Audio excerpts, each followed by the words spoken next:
সালাতু ওয়াস সালাম বসে বসে কাঁদতে শুরু করলেন। আরে আমি বুঝি এমন হতভাগা, আমি বুঝি এমন অসহায়, আমার মাটাকে দুনিয়া থেকে নিয়ে নিল, বাবাটাকে জন্মের থেকে নিয়ে নিল।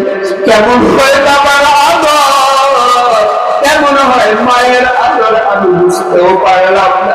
যখন নাকি খাদিজা আমার জীবনের মধ্যে আসলো, খাদিজা আমাকে দুনিয়ার সব দুঃখগুলো মুছে দিল।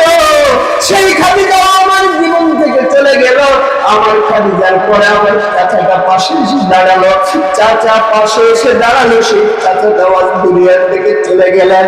আল্লাহর রাসূলের মনটা খুব ভাঙা, ভাঙা মন নিয়ে বসে আছে আর চোখের পানি ছেড়ে ছেড়ে কাঁদছে।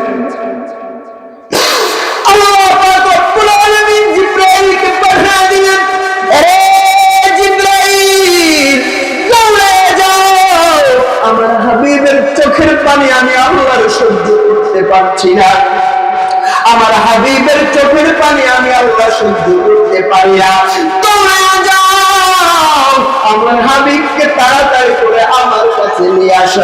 জিহাদের ময়দানে ওই যে মক্কার সীমা পর্দার আড়াল থেকে আল্লাহর রাসূল সাল্লাল্লাহু আলাইহি ওয়াসাল্লামের কাছে এসে কলিজার টুকরো কোলের সন্তানটিকে তুলে ধরলেন, বললেন, ইয়া রাসূলুল্লাহ, ইয়া হাবিবাল্লাহ, আমার এই সন্তানটিকে আপনি জিহাদের ময়দানে নিয়ে যান।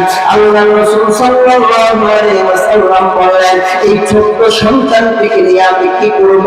ও না পারবে কোনো কাজ করতে, না পারবে যুদ্ধ করতে। ওই মা ডাক দিয়া বললেন, ইয়া রাসূলুল্লাহ, আমি আমার সন্তানটিকে আপনার কাছে সমর্থ করব। শত্রুপক্ষ যখন আপনার দিকে তীর নিক্ষেপ করবে, ডাল হিসাবে আমার সন্তানটিকে ব্যবহার করবে।